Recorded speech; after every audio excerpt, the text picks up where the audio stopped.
This piece about the assassination plot foiled by American and German intelligence services is now across multiple news sources, including US sources and European. I knew about it yesterday, but I wanted to wait to get more information and just to make sure that it wasn't a one-off. So here we go. Not surprisingly, German political figures and citizens reacted very angrily. What had happened was U.S. intelligence services picked up some chatter, picked up some information, forwarded to the German intelligence services, and between the two of them, they have uncovered a plot that originated in Russia to assassinate the head of Germany's biggest arms company, Rheinmetall, Armin Pupperger, because that company has been supporting Ukraine. It has been supplying some weapons to Ukraine. Of course, it's all very civilized, because that's, how things are done in Russia. Case in point, certain high-ranking Russian Defense Ministry officials keep dropping off like flies. The latest two suddenly died on July 8th and July 11th.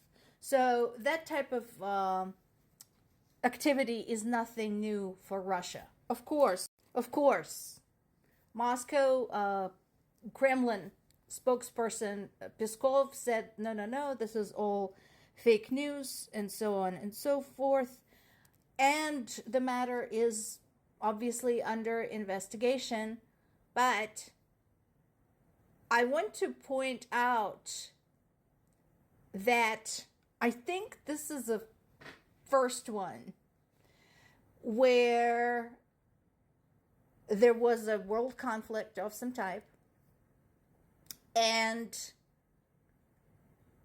one side decided to start targeting people helping the other side. And it's the side that actually started the war, but they're upset because they don't want the country that they're invading to win. So they're starting to target that country's allies. I mean, correct me if I'm wrong. I'm happy to be educated, but have we ever seen this before? I don't think so. I think this is a new one. Orban continues pushing his nonsense, saying that Trump is just going to miraculously solve the Russian-Ukrainian war. Of course, we know how he plans to solve it. Yank all the aid away from Ukraine, hand Russia the invaded territories so that Russia can then prepare another full-scale invasion and take the rest of Ukraine. That's the plan. Great job. Oh, thank you, UN. You think? Aww. How long did it take you to figure this one out? Did you figure it out all on your own, or did someone tell you? Were you a big kid, UN? Did you figure it all out by yourself? God, what a useless bunch of saps. Not surprisingly, Russia denies repeatedly hitting the hospital.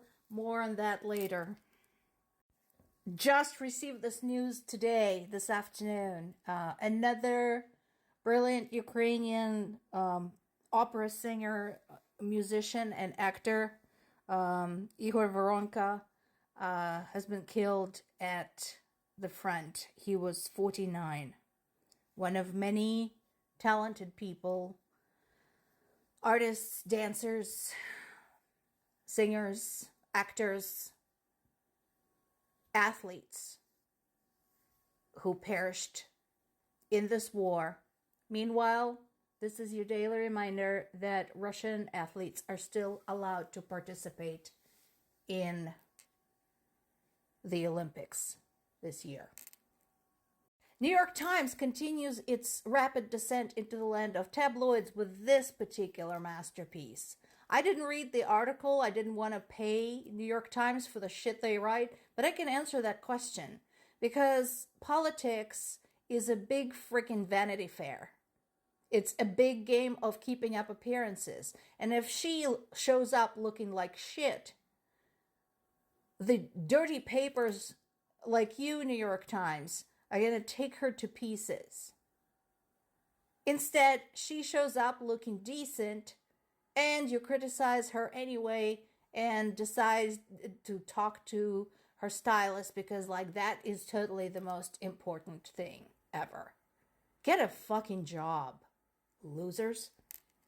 On to the more important matters. Yes, again, on this particular subject, I agree with Zelensky 100%, even though I don't like him.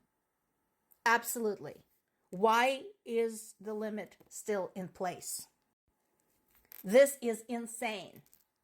The fact that Ukraine is having to justify defending itself, despite Ukraine's ongoing commitment and evidence showing that they are extremely careful to only target military objects.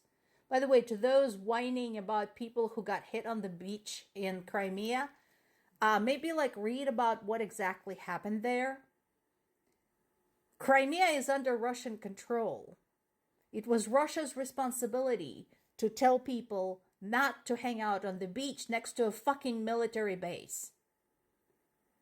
Why they did not evacuate that area free of civilians when it was clear that military bases are going to be targeted? That is a big question. I know the answer. Russia doesn't give a shit about human lives. So please, stop with that crap and consider the situation. Meanwhile, like I said, I agree with Zelensky. Finally, I want to leave you with this video I made about the attack on the Children's Hospital as food for thought. I think it's definitely worth pondering because you know what, considering the source, we don't know whose children and whose hospital Russia might decide to target next, and then deny any responsibility and pretend like it was nothing.